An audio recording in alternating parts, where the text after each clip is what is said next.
Halo sob, di depan gue udah ada beberapa sepatu futsal eye-catching dari Nike. Yuk kita bahas.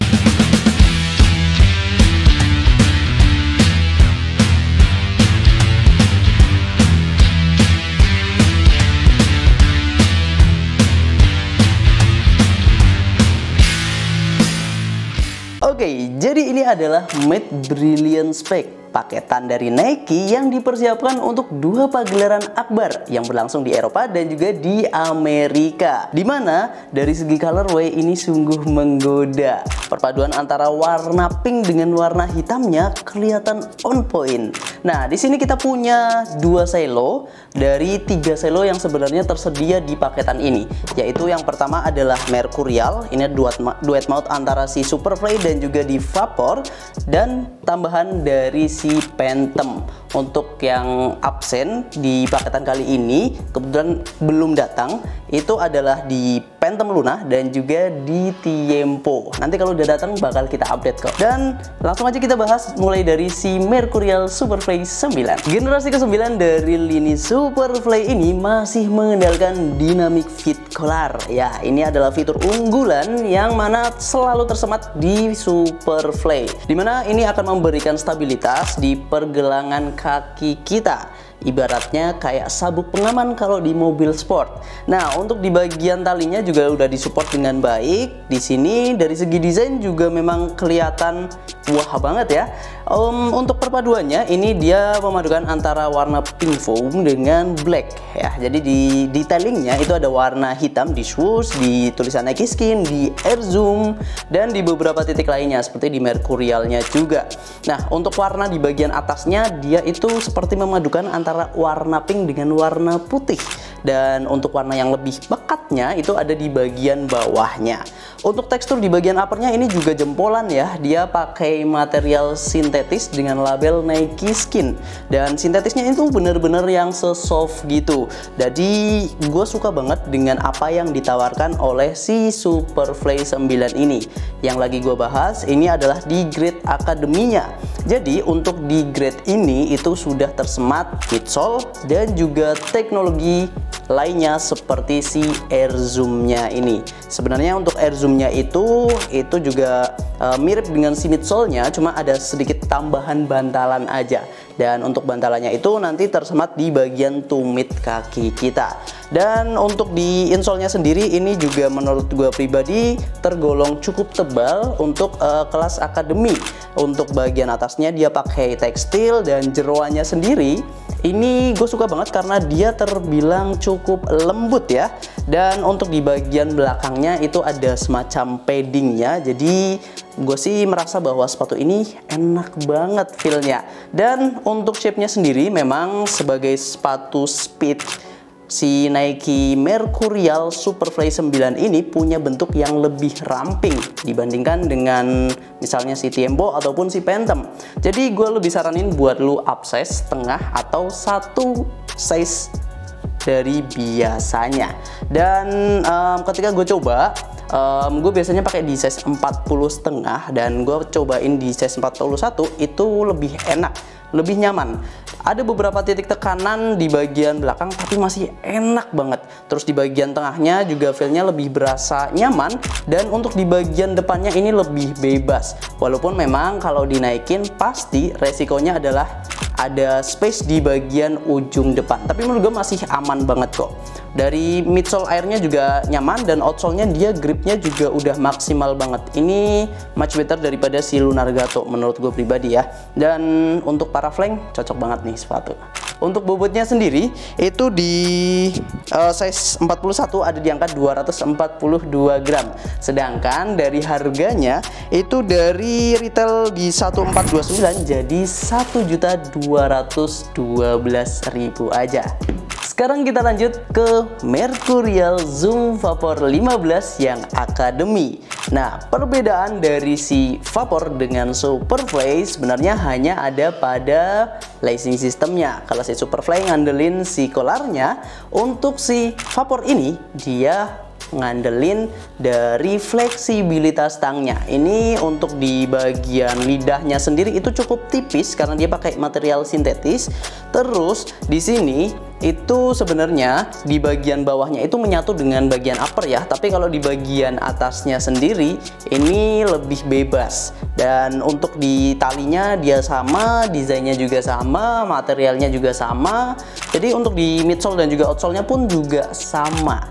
Jadi hanya ada perbedaan di bagian lacing sistemnya aja. Ini tentu akan lebih menawarkan fleksibilitas, dan di bagian dalamannya juga enak. Untuk di vapornya sendiri, gue itu coba di true size gue di size 40,5, dan yang gue rasakan memang tekanannya lebih berasa kenceng banget, mulai dari bagian belakang, entah itu dari lockdownnya, terus di bagian tengahnya sampai ke bagian depannya memang cukup berasa ngefit banget. Tapi memang menurut gue pribadi, kalau memang dipaksakan itu bakal sakit banget kaki. Jadi seperti yang tadi gue sampaikan, lebih gue saranin buat di upsize aja, karena memang ini dia cukup ramping, walaupun nggak seramping kompetitornya ya, di X Crazy Face dari Adidas dan juga Ultra Match dari si Puma. Nah, untuk di bagian bantalannya sendiri, oh ya, ini ada sedikit perbedaan sebenarnya. Untuk di insole-nya sendiri di Vapor itu dia dilem full, kalau di Superfly itu dia enggak. Jadi gue juga bingung sih kenapa. Apakah memang harga itu mempengaruhi lemnya atau gimana, gue nggak paham juga. Terus di bagian outsole-nya ya, ini warnanya juga senada dengan bagian upper bawah ya, dan gue suka sih dengan gradasi warna yang seperti ini.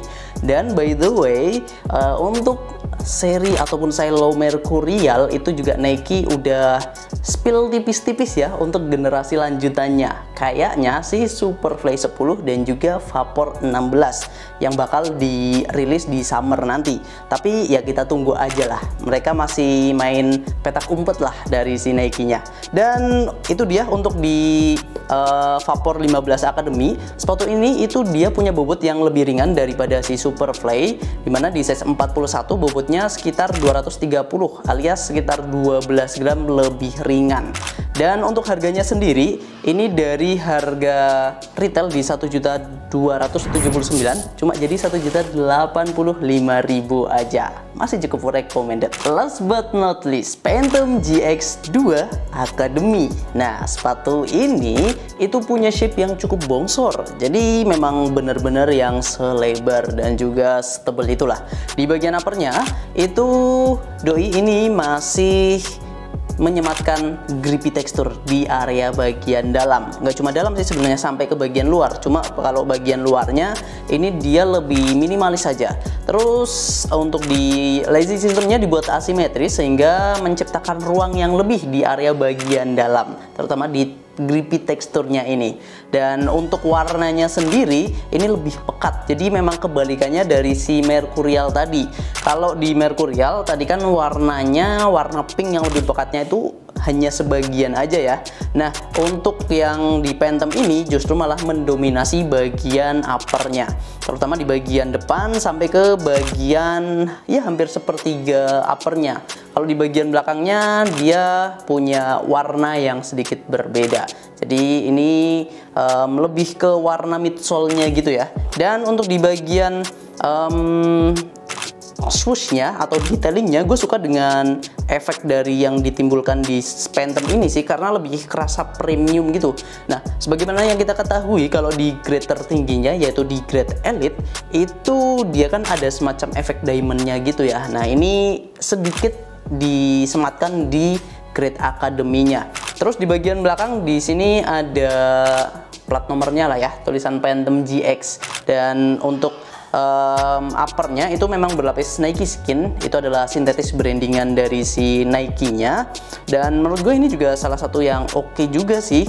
Dan untuk shape-nya sendiri ini bener-bener lebar. Menurut gue Phantom GX ini lebih bisa menggantikan Tiempo Legend 9 dibandingkan dengan Tiempo Legend 10 yang memang shape-nya lebih ramping ya. Dan ketika gue coba sendiri sepatu ini itu emang selebar itu sih. Bahkan untuk tipe kaki gue yang termasuk lebar ataupun flat itu masih nyisa di bagian sampingnya, karena memang dilihat aja udah kelihatan banget lebarnya ya. Dan untuk di bagian ujungnya juga ini dia lumayan cembung ya. Jadi buat lu yang suka tajong concong, enak banget nih sepatu. Nah, untuk di bagian dalemannya gue suka dengan feel yang ditawarkan. Sebenarnya mirip kayak si Mercurial, cuma versi yang lebih weightnya aja. Dan untuk di bagian uppernya memang ini adalah tipe sepatu kontrol banget. Midsole-nya dia bukan pakai midsole air kayak si Vapor dan juga Superfly, tapi menurut gue ini udah enak banget, udah nyaman, dan menurut gue dia mampu meredam getaran dengan cukup baik. Untuk outsole-nya sendiri dia punya desain yang lebih monoton ya, cuma desain bukan sesuatu hal yang berpengaruh banget dari bagian outsole-nya, karena hanya cuma bisa dilihat aja. Yang penting adalah grippy teksturnya ini yang menurut gue memang lebih oke aja gitu. Daya cengkramnya lebih baik untuk dipakai di lapangan-lapangan yang ada di Indonesia. Dan ini di sini cuma ada logo shoes aja di tengah kecil, dan ya menurut gue teknologi non marking atau tidak meninggalkan bekas itu juga tersemat di sepatu ini. Dan untuk dari outsole-nya sih nggak ada yang istimewa, menurut gua udah bekerja dengan baik juga. Dan untuk bobotnya sendiri, sepatu ini di size 41 itu ada di angka 249 gram. Jadi memang sedikit lebih berat dari si Superfly dan juga di Vapor 15 yang di Grade Academy. Dan untuk harganya sendiri, ini dari harga retail di 1.299.000, nanti lu bisa dapatkan diskon cuma jadi 1.102.000 aja. So, itu dia deretan sepatu terbaru dari Nike dalam paketan Made Brilliance. Nah, dimana sepatu-sepatu ini udah bisa lu dapatkan. Untuk link pembeliannya udah ada di deskripsi. Lu bisa mampir ke marketplace kita, ada di Shopee dan juga Tokopedia. Atau barangkali lu masih ragu soal size, nanti boleh banget langsung konsultasiin aja di admin WhatsApp Sporty ID. Terima kasih buat lu semua yang sudah nonton sampai akhir. Barangkali ada pendapat lain tentang sepatu ini, langsung aja tulis di kolom komentar. Terima kasih, dan kita ketemu lagi di video-video selanjutnya. Tetap di Sporty ID, keep load sang juara.